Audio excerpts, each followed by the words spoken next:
What's up? My name is Julian Williams, and I take Expedite.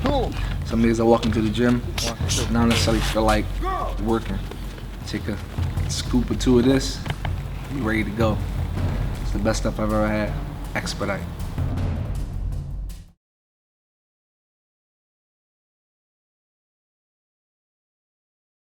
Kendrick Johnson coming to you once again with welterweight contender Vergil Ortiz Jr. We're 2 days away from the biggest fight of your life, looking like $1 million. What's that mentality at going into this big day?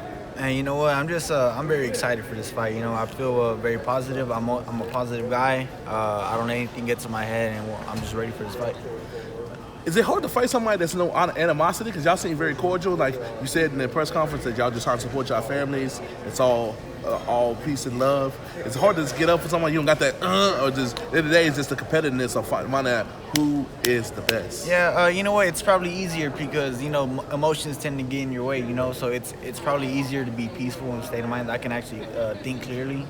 But this, I think a hard fight, like mentally, would have been when I fought my old teammate, Vergil Ortiz.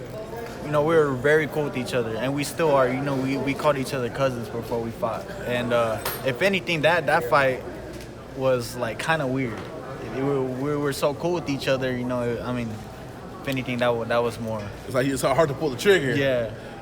Where being in Vegas last time and getting that big knockout, did that inspire you to do it here, or do you think it's going to be harder to do it here at home with so much fans and stuff expecting versus the big stage that is Las Vegas? You know what? When I'm fighting, I tend to tune out everything. Sometimes I can't even hear my own corner, to be honest. It's kind of hard to tune out the audience and keep my corner in earshot, you know? But I don't let it get to my head. I don't let the outside factors get to my head because when we're in the ring, it's just us, the fighters, you know. Coach, your star is getting bigger and bigger by each fight. Give some people some insight to who Vergil Ortiz is. Like, just in being around this week, I knew you were committed, but your application's up there on the Mayweather level where you eat, sleep, and breathe boxing. Give the fans some insight to what you're about. They just see the knockouts. They don't see the man behind the knockouts. Yeah, you know what? There's a reason why the knockouts have been coming this whole time. You know, I'm dedicated. I stay true to my sport. You know, you can get hurt in the sport. I'm making sure that I don't get hurt in the sport and that I can continue to keep fighting for my family. And you know what? I want to be somebody in this sport. How much is the mission to make your name at 147? Because since I put the video out, but you're moving up, I got people saying he can't beat Keith Thurman, he can't fight Pacquiao, he can't beat Danny Garcia. What do you want people to know about you at welterweight since we haven't seen you full time? Well, you seen you fight there, but full-time welterweight. What do you want to know about the welterweight version of Vergil Ortiz? Man, you know what? Everyone, I've seen a lot of that. They think just because I only have 13 fights that I can't hang with these guys that got like, you know, over 30, 40 fights. But the thing is, you should see who they were fighting at 13 fights, at 20 fights. They're not doing what I'm doing. They definitely weren't fighting better opposition than I was right now. So they can keep talking like that, but I'm just going to have to shut them up with my performance. I'm going to throw a couple names for you and tell me what you think. Danny Garcia. Tough fighter, hard hitter. Manny Pacquiao. Dude, legend. Manny Pacquiao at 40. Does that excite you? That dude's even more of a legend. Yeah, he beat Keith Thurman at 40, man. It's crazy. Keith Thurman. He's going downhill already. Is that somebody you want to see? I mean, he's already going downhill. I would have loved to fight him before.